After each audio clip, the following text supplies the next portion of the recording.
So I get asked all the time, is my background a good fit for tech sales? And while there's no one universal answer, and you may have seen a lot of different programs now existing online that say no background in tech required to transition into sales, how can you know if your background is well aligned with a tech sales role? And regardless of what your background is, how can you take that and make it more appealing to a potential employer in tech sales? As trivial as this may seem, I think a really important thing to do when you're asking is, am I a good fit for tech sales? Is actually defining what you mean by tech sales. And this is something that people often overlook.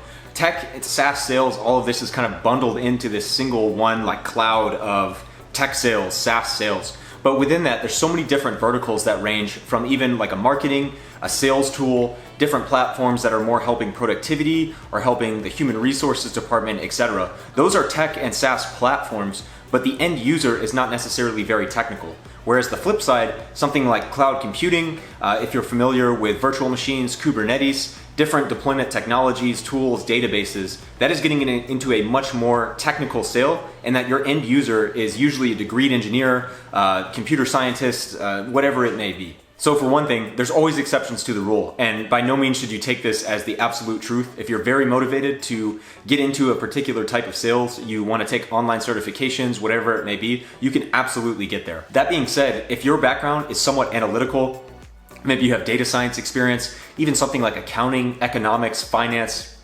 math, science, you might actually find a lot more success in a more analytical or technical role that is using tools that are, databases, analyzing lots of data, more technical implementation types of tool on the cloud, any of the major cloud providers, etc. If you have that background, you can think more analytically and enjoy it. That's probably a better route to go, and that background is going to appeal to that more technical type of SaaS. On the flip side is with marketing platforms, with HR tools, with company organization tools like CRMs or like a Salesforce as an example that's keeping track of opportunities, and while it's much more complex than this, it's kind of like an organization tool for sales and business functions. You don't necessarily have to have the most analytical background to be successful in that role, and a lot of that is because your end user, again, is not necessarily someone who's super into the weeds on the technical side.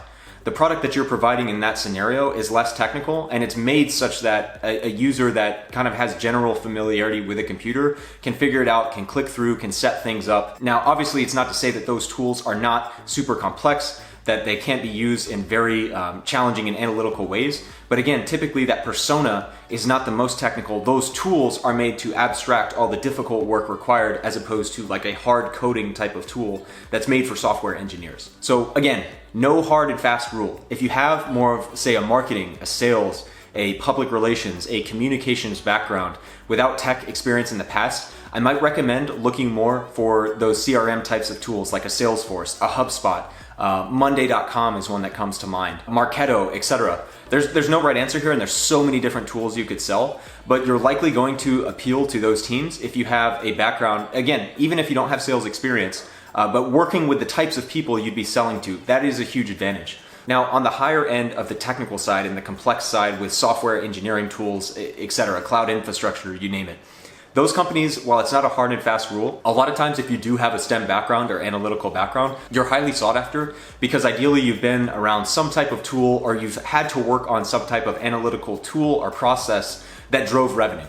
And that's a very difficult thing to find if you're working with very technical people who need to want to use your tool while also trying to communicate to business stakeholders who are typically coming in near the time of a purchase and communicating the business value it brings along with the technical value it adds. And again, it's not to say that one is better than the other. There are sellers on both sides of the spectrum that are making tremendous amounts of money and doing very well. But again, it's catering your background to what is best. If you have a communications degree and you've worked in maybe as a corporate recruiter for non-technical companies, I would recommend going more in that direction and seeing if you can't find CRM tools, organizational tools, tools for HR or business efficiency that aren't necessarily tech or hardcore tech where you're selling to developers that are actually writing code with your platform, etc.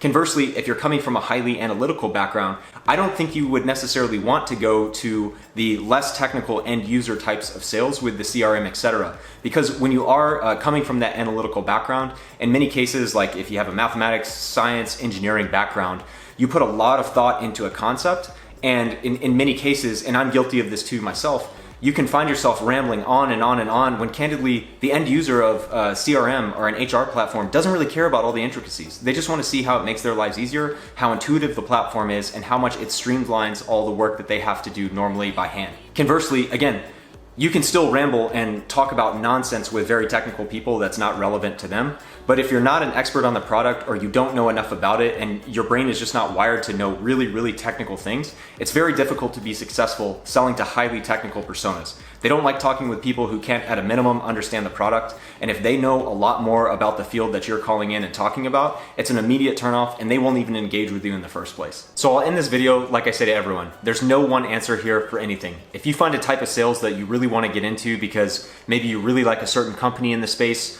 whatever it may be, there are certifications you can get.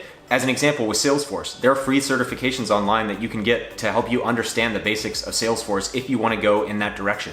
Conversely, on the tech side, there's AWS certs. There's so many different certifications you can get that give you a basic understanding of programming or of technical concepts like cloud computing, cloud infrastructure, cloud tools, the list goes on and on. So again, I'm not saying that you should absolutely go this way towards the less technical tools that are more for a non-technical end user if you have a communications marketing, PR background, whatever it may be. And I'm not saying you have to go the super technical route if you have a STEM background, if you're more used to analytical type of work. But that being said, one thing I do recommend is absolutely playing to your strengths. So if you want to go the technical route and you don't have that background, spend some time getting certifications beforehand to learn that side of the very technical domain.